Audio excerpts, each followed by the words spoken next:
புரட்சித் தலைவி டாக்டர் செல்வி ஜெயலலிதா அவர்களின் வாழ்க்கை வரலாறு. வாங்க வீடியோவுக்குள்ளே போவோம். முன்னாள் முதல்வர் புரட்சித் தலைவி டாக்டர் ஜெயலலிதா அவர்களின் முதல் பட வாய்ப்பு எப்படி அமைந்தது என்பதை பற்றி தெரிந்து கொள்ளும் முன்பு அவருடைய குடும்பத்தை பற்றியும் கொஞ்சம் தெரிந்து கொள்ள வேண்டும். ஏனென்றால் அந்த குடும்பத்தில் இருந்து மூன்றாவதாக நடிக்க வந்தவர்தான் ஜெயலலிதா. அதற்கு முன் அவரது குடும்பத்தில் இருந்து 2 பேர் நடிக்க வந்தார்கள். ஜெயலலிதாவின் தாத்தா ரங்கசாமி ஐயங்கார் பெங்களூர் இந்துஸ்தான் ஏரோநாட்டிக்கல் நிறுவனத்தில் கடைநிலை ஊழியராக வேலை செய்து வந்தார். அவருக்கு சந்தியா என்கிற வேதவள்ளி, அம்புஜா என்கிற வித்யாவதி, பத்மா ஆகிய 3 பெண்கள். இதில் மூத்த மகள் சந்தியாவுக்கு 14 வயது இருக்கும்போது அன்றைய மைசூர் மகாராஜா கிருஷ்ண ராஜேந்திர உடையாரின் அரண்மனை மருத்துவர் ரங்காச்சாரியின் மகன் ஜெயராமுக்கு பெண் கேட்டு வந்தனர். ஜெயராமை பார்த்ததுமே ரங்கசாமி ஐயங்காருக்கும் அவரது மனைவி கமலாம்மாளுக்கும் மிகவும் பிடித்துவிட்டது. திருமணத்திற்கு உடனே சம்மதித்தனர். வசதியான வீட்டில் வாழப்போன சந்தியாவுக்கு அடுத்த 2 ஆண்டுகளில் மகன் ஜெயக்குமார் பிறந்தார். அதே ஆண்டில் மாமனார் ரங்காச்சாரி மறைந்தார். செல்வ செழிப்பில் வாழ்ந்த கணவர் ஜெயராம் தனது சுகபோக வாழ்க்கைக்கு சொத்துக்களை பந்துக்கள் ஆக்கினார். அடுத்து மகள் ஜெயலலிதா பிறந்தபோது அவருக்கு கோமலவள்ளி என்று பெயர் வைத்து கொண்டாடினார். அதற்கு அடுத்த 2 ஆண்டுகளில் கணவர் ஜெயராமும் காலமானார். இதனால் தனது 2 குழந்தைகளுடன் மீண்டும் தந்தை வீட்டுக்கே திரும்பினார் சந்தியா. குடும்பத்தின் பொருளாதார சிக்கலை சமாளிக்க இன்கம் டாக்ஸ் அலுவலகத்தில் வேலைக்கு சேர்ந்தார் சந்தியா. ஒரு முறை அவரை சந்தித்த கெம்பராஜ் என்கிற தயாரிப்பாளர், என்னுடைய படத்துக்கு கதாநாயகியை தேடிக்கொண்டு இருக்கின்றேன், நீ நடிக்கின்றாயா என்று கேட்டிருக்கிறார். என் வீட்டில் கேட்டு சொல்கிறேன் என்று பதில் சொல்லிவிட்டு வந்த சந்தியா தந்தையிடம் அந்த தகவலை சொன்னதும் அவர் வானத்துக்கும் பூமிக்கும் குதிக்க ஆரம்பித்து விட்டார். அதற்கு காரணம் சந்தியாவின் தங்கை வித்யாவதி. வித்யாவதி படித்து விமான பணிப்பெண் வேலைக்கு சென்று விட்டார். பாப் தலை, முழங்கால் வரை ஏறிய உடை, நுனிநாக்கு ஆங்கிலம் என்று குடும்பத்துக்கு விரோதமான தோற்றத்தில் இருந்ததால் கோபமடைந்த அவரது அப்பா ரங்காச்சாமி அவரை வீட்டிலேயே சேர்க்க மறுத்து விட்டார். அதனால் அவர் சென்னையில் தங்கி வேலை பார்த்து வருவதும் திரைப்படங்களில் நடிக்க முயற்சி செய்வதும் அவர் அப்பா அறிந்ததுதான். அதனால்தான் சந்தியாவையும் அப்பா ரங்காசாமி திட்டினார். மகனையும் படிக்க வைக்க செலவுக்கு பணம் வேண்டுமே, என்ன செய்வது? ஜெயலலிதாவுக்கு அப்போது 3½ வயது. வீட்டுக்கு அருகில் இருந்த பள்ளியில் இன்டர் கார்டன் வகுப்பில் சேர்த்தார். தங்கை வித்யாதி பெங்களூர் வரும் தகவல் கிடைத்ததால் அவருக்கு வீட்டில் உணவு சமைத்து விமான நிலையத்திற்கு கொண்டு செல்லும் சந்தியா கூடவே ஜெயலலிதாவையும் அழைத்து சென்றார். அப்படி போகும்போது ஜெயலலிதாவை ஒரு முறை என்னோடு அனுப்பி வை, மெட்ராஸை சுற்றி காட்டிவிட்டு கொண்டு வந்து விடுகின்றேன் என்று கூறியிருக்கிறார். தங்கையின் ஆசைக்கு தடை போடவில்லை சந்தியா. ஜெயலலிதாவை வித்யாபதியுடன் சென்னைக்கு அனுப்பி வைத்தார். சென்னையை சுற்றி பார்த்து வந்த ஜெயலலிதா, சென்னையில்தான் தங்கப் போகிறோம், படிக்கப் போகிறோம் என்றே தெரியாமல் சென்னையை பிரிய மனமில்லாமல் பெங்களூரு புறப்பட்டார். வித்யாவதியுடன் சந்தியா பழகுவது அப்பா ரங்கசாமிக்கு பிடிக்கவில்லை. இதனால் இருவருக்கும் கருத்து மோதல் இருந்தது. இப்போது ஜெயலலிதாவையும் அனுப்பி வைத்தது இன்னும் அவருக்கு ஆத்திரத்தை அதிகப்படுத்தியது. இதனால் சந்தியாவிடம் பேசாமல் இருந்தார். விமான பணிப்பெண் வேலையை விட்டுவிட்டு நடிப்பதில் தீவிரமாக இருப்பதையும் சிறு சிறு வேடங்களில் தொடர்ந்து நடித்து வருவதால் நல்ல வருமானம் கிடைப்பதாகவும் சித்தூர் வி. நாகையா இயக்கி நடித்த என் வீடு திரைப்படம் தனக்கு பெரும் புகழை அளித்துள்ளது என்றும் தெரிவித்த வித்யாவதி, எனக்கு துணையாக சென்னைக்கு நீ வந்துவிடு, அங்கு ஜெயலலிதாவையும் ஜெயக்குமாரையும் நன்றாக படிக்க வைக்கலாம் என்றும் கூறியிருக்கிறார். காலத்தை புரிந்து கொள்ளாத அப்பாவிடம் இருந்து போராடுவதை விட ஜெயித்து அவர்களை தங்களுடன் அழைத்து கொள்வதுதான் சரி என்று முடிவு செய்து தங்கையுடன் தனது 2 குழந்தைகளையும் அழைத்து கொண்டு சென்னைக்கு புறப்பட்டார் சந்தியா. வித்யாவதியின் வீட்டுக்கு வந்த தயாரிப்பாளர்களில் சிலரது பார்வை சந்தியாவின் மீதும் பட்டது. சந்தியாவுக்கும் சினிமா வாய்ப்புகள் கிடைத்தன. தெலுங்கு மற்றும் கன்னட படங்களில் நடிக்க தொடங்கினார் சந்தியா. இருவரும் தொடர்ந்து நடிப்பதால் பொருளாதார ரீதியாக குடும்பம் உயர்ந்தது. சென்னையில் ஹாலி ஏஞ்சல்ஸ் பள்ளியில் படித்து வந்த ஜெயலலிதாவுக்கும் ஜெயக்குமாருக்கும் தாயை பார்ப்பதும் கொஞ்சி மகிழ்வதும் கூட அரிதான சந்தர்ப்பங்கள் ஆகின. தொடர்ந்து பட வாய்ப்புகள் இருப்பதும் பிள்ளைகளை கவனித்து கொள்ள முடியாத சூழல் இருப்பதையும் உணர்ந்த சந்தியா பிள்ளைகளுக்காக சினிமா வாய்ப்புகளை கழுவ முடியாது என்றும் சினிமா வாய்ப்புகளுக்காக பிள்ளைகளையும் விட்டுவிட முடியாது என்றும் முன்பின் தெரியாத யாரிடமோ குழந்தைகள் வளர்வதை விட உறவுகளிடமே வளரட்டும் என ஒரு நாள் பெங்களூருக்கு அழைத்து சென்று தன் பெற்றோரிடம் குழந்தைகள் இருவரையும் ஒப்படைத்தார். 6 வயதில் பெங்களூரு சென்ற ஜெயலலிதா 10 வயது வரை தாத்தா வீட்டில்தான் வளர்ந்தார். ஒரு முறை விடுமுறையில் பெங்களூரில் இருந்து பிள்ளைகள் இருவரும் சென்னை வந்தபோது சந்தியா விடிய விடிய படப்பிடிப்பில் கலந்து கொள்ள வேண்டிய சூழல்.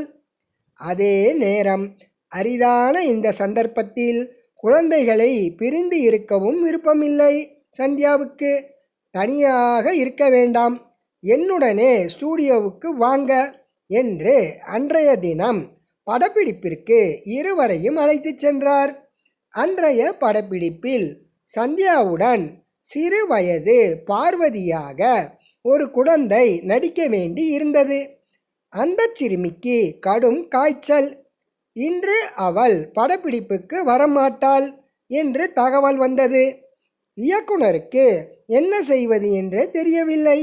குழப்பத்துடன் அமர்ந்திருந்தவர் எதிரே அமர்ந்து இருந்த ஜெயலலிதாவை பார்த்ததும் உடனே சந்தியாவிடம் சென்று, உங்கள் மகள் மிகவும் அழகாக இருக்கிறாள், அவளை வேண்டுமானால் இந்த வேடத்தில் நடிக்க வைக்கலாமே என்று கேட்டிருக்கிறார்.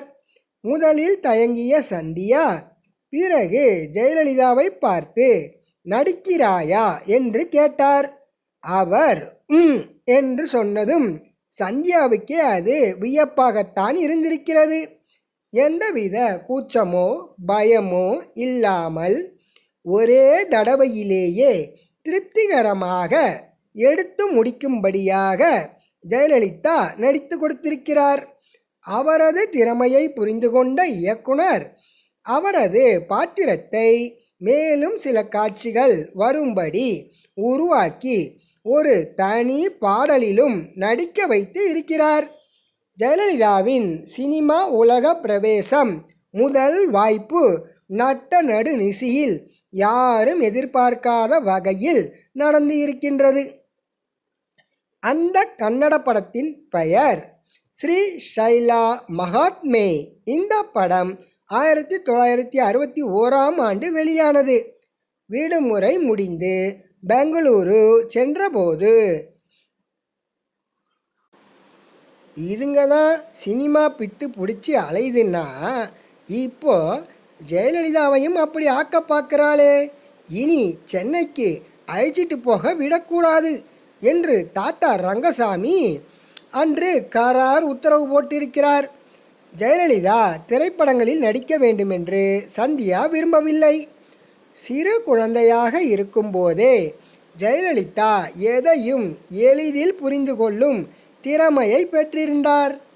படிப்பில் ஆர்வமும் வகுப்பில் முதல் மாணவியாகவும் திகழ்ந்தார். படித்து பட்டம் வர வேண்டும் என்று சந்தியா விரும்பினார். ஸ்ரீ ரத்னா என்கின்ற கன்னட படத்தில் குழந்தை நட்சத்திரத்திற்கு ஆள் தேடிக்கொண்டு இருந்தார்கள். தாத்தாவுக்கு பயந்து அந்த வேடத்தை வேண்டாம் என்று சொல்ல வைத்து விட்டார் ஜெயலலிதா. ஜெயலலிதாவுக்கு 10 வயது ஆனபோது சித்தி பத்மாவுக்கு திருமணமானது.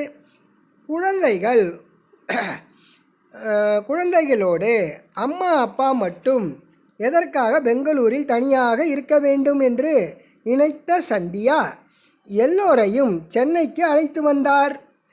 ஜெயலலிதாவை சர்ச் பார்க் கான்வென்ட்டில் சேர்த்தார்.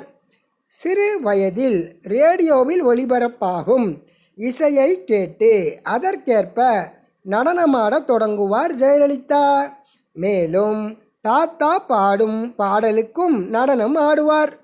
இதை பார்த்து மகளுக்கு நடனத்தின் மீது இருக்கும் ஆர்வத்தை புரிந்து கொண்ட சந்தியா நடன ஆசிரியை KJ சரசாவிடம் நடனம் கற்றுக்கொள்ள ஏற்பாடு செய்தார். 1960ஆம் ஆண்டு மயிலாப்பூர் ரசிக ரஞ்சனி சபாவில் ஜெயலலிதாவின் நாட்டிய அரங்கேற்றம் நடைபெற்றது. விழாவில் கலந்து கொண்ட நடிகர் திலகம் சிவாஜி கணேசன், பிற்காலத்தில் சினிமாவில் நடிக்க வரணும், நிச்சயம் வருவாள், வந்து பெரிய நடிகை என்கின்ற பெயர் எடுப்பாள் என்று வாழ்த்தினார். அப்போது ஜெயலலிதாவுக்கு வெறும் 12 வயதுதான். ஜெயலலிதாவுக்கு நடிப்பில் ஆர்வமில்லை. படித்துவிட்டு பெரிய வக்கீலாக வர வேண்டும் என்றுதான் ஆசை.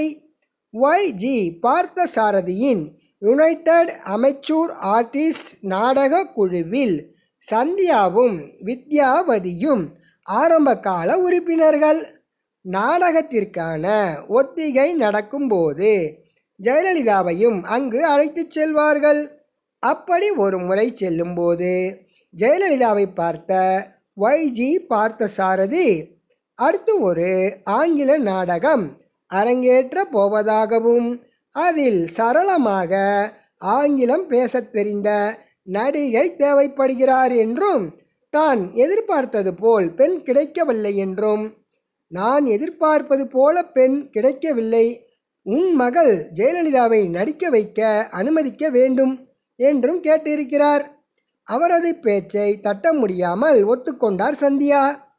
ஜெயலலிதா நடித்த அந்த நாடகத்தை பார்த்த முன்னாள் ஜனாதிபதியின் மகன் சங்கர் கிரி தான் பிரிட்டிஷ் கவுன்சில் உதவியோடு ஒரு டாக்குமெண்டரி படம் எடுக்கப் போவதாகவும் அதில் நடிக்க ஜெயலலிதாவின் உதவி தேவை என்றும் கூறியிருக்கிறார். நாடகத்தில் வில்லனாக நடித்த நடிகர் YG பார்த்தசாரதி இருவரும் சந்தியாவிடம் பேசி ஜெயலலிதா நடிக்க சம்மதம் வாங்கி கொடுத்தனர். விடுமுறை நாட்களில் மட்டுமே எபிசில் டாக்குமெண்ட்ரி படத்தில் நடித்து கொடுத்தார் ஜெயலலிதா. அப்போது சந்தியா நன்ன கர்த்தவ்யா என்ற கன்னட படத்தில் நடித்து வந்தார். அதில் அவருக்கு மாமியார் வேடம். படத்தின் கதாநாயகி ஒரு பால்ய விதவை. அந்த வேடத்தில் நடிக்க கலை சொட்டும் முகமுடைய ஓர் இளம் நடிகையை தயாரிப்பாளர்கள் தேடி வந்தனர். அவர்கள் தேடிய வண்ணம் கதாநாயகி கிடைக்காததால் அந்த பாத்திரம் சம்பந்தப்பட்ட சில காட்சிகளை விட்டு வைத்துவிட்டு படத்தில் வரும் மற்ற காட்சிகளை படம் எடுத்து கொண்டிருந்தார்கள். ஒரு நாள் சந்தியாவிடம் கால்ஷீட் வாங்க தயாரிப்பாளர்கள் வந்தபோது தற்செயலாக ஜெயலலிதாவை பார்த்துவிட்டனர். நாங்கள் தேடிய முக பொலிவு உள்ள கதாநாயகி இங்கேயே இருக்கிறாரே, உங்கள் பெண்ணையே எங்கள் கதாநாயகியாக போடப் போகின்றோம் என்று கூறியதும் சந்தியா அதற்கு சம்மதம் அளிக்கவில்லை. 6 மாதங்கள் சென்றிருக்கும். மீண்டும் அவர்கள் சந்தியாவிடம் சென்று, இன்னும் எங்கள் படத்துக்கு கதாநாயகி அமையவில்லை, உங்கள் பெண்ணையே தயவு செய்து நடிக்க அனுமதியுங்கள் என்று கேட்டுக்கொண்டனர். நீண்ட நேரம் யோசித்து ஒரு முடிவுக்கு வந்த சந்தியா, ஜெயலலிதாவின் படிப்பு கெடக்கூடாது, அவளுக்கு கோடை விடுமுறை வரும் வரை காத்திருப்பீர்களா என்று கேட்டிருக்கிறார். அவர்களும் அதற்கு ஒப்புக்கொண்டார்கள். ஜெயலலிதாவுடன் நடித்த படமாக நன்ன கர்த்தவ்யா படம் அமைந்தது. வேதாந்தம் ராகவையா இயக்கிய இந்த படத்தில் கல்யாண்குமார் நாயகனாக நடிக்க, ஜெயலலிதாவின் அம்மா சந்தியா நாயகியாக நடித்தார்.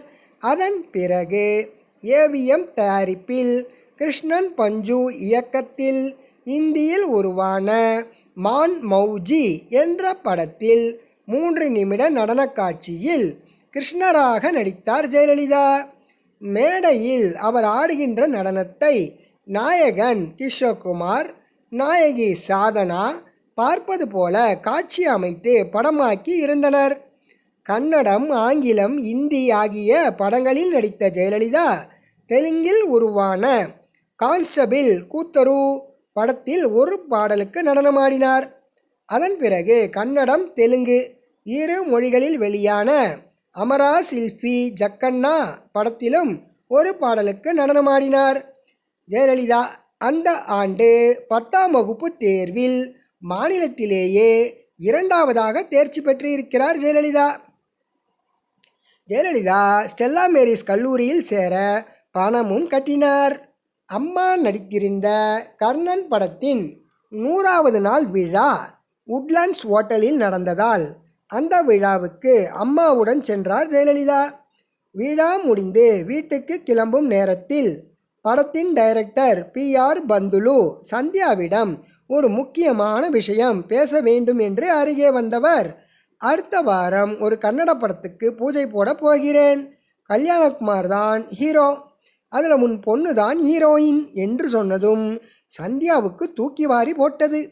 PR பந்துலுவையும் ஜெயலலிதாவையும் பார்த்தவர் பிறகு ஜெயலலிதா கல்லூரியில் படிக்கப் போவதை பற்றி கூறியிருக்கிறார். ஆனால் அவர் விடுவதாக இல்லை. விடுமுறை முடிவதற்குள் அவரது காட்சிகளை முடித்து கொடுத்து விடுகின்றேன் என்று சம்மதிக்க வைத்தார். சொன்னது போலவே மறுவாரமே பூஜையை போட்டு மைசூரில் படப்பிடிப்பையும் தொடங்கி விடுமுறைக்குள் படப்பிடிப்பையும் முடித்தார் PR பந்துலு. வெண்ணிற ஆடை படத்திற்காக ஒரு நடிகையை தேர்வு செய்து அவர் நடிப்பு மீது திருப்தி இல்லாமல் இருந்த இயக்குனர் ஸ்ரீதர் வேறு புதுமுகத்தை நடிக்க வைக்கலாம் என்கிற எண்ணத்துடன் இருந்தபோது ஜெயலலிதாவின் நடிப்பு குறித்து கேள்விப்பட்டு இயக்குனர் பந்துலுவிடம் பேசி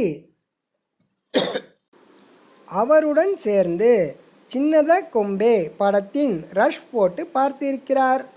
ஜெயலலிதாவை ஸ்ரீதருக்கு பிடித்து போய்விட்டது. அவரை தமிழில் நடிக்க வைப்பது என்று முடிவு செய்தார். பந்துலு மூலமாக இந்த தகவல் சந்தியாவுக்கு சென்றது. ஸ்ரீதரிடமிருந்து சினிமா சான்ஸ் என்பதை சந்தியாவால் நம்பவே முடியவில்லை. படிப்பா நடிப்பா, இதில் எதை முடிவு செய்வது என்று பெரும் குழப்பமான நிலையில் இருந்த சந்தியா கடைசியில் என் மகள் அகில உலக நட்சத்திரமாக வளர வேண்டும், அதுதான் என் ஆசை என்று குழப்பத்துக்கு முற்றுப்புள்ளி வைத்தார். அந்த ஆசையை நிறைவேற்ற வேண்டும் என்று ஜெயலலிதாவிடமும் கேட்டுக்கொண்டார். ஸ்ரீதரின் வெண்ணிறை ஆடை படத்திற்காக மதுரைக்கு சென்றார் ஜெயலலிதா. கன்னடத்தில் வெளியான சின்னத கொம்பே பெரும் வெற்றி படமாக அமைந்தது. ஜெயலலிதாவுக்கு பெரும் புகழ் கிடைத்திருந்தது. இந்த நிலையில் சின்னத கொம்பே படத்தின் இயக்குனரும் சிவாஜி நடித்த வீரபாண்டிய கட்டபொம்மன் உட்பட பல படங்களை இயக்கியவருமான PR பந்துலு மீண்டும் தனது படத்தில் நடிக்க வேண்டும் என்று ஜெயலலிதாவிடம் கேட்டுக்கொண்டார். அந்த படம்தான் புரட்சித் தலைவர் MGR கதாநாயகனாக நடித்த 1000ல் ஒருவன். அதன் பிறகு தொடர்ந்து 16 ஆண்டுகள் படங்களில் நடித்தார் ஜெயலலிதா.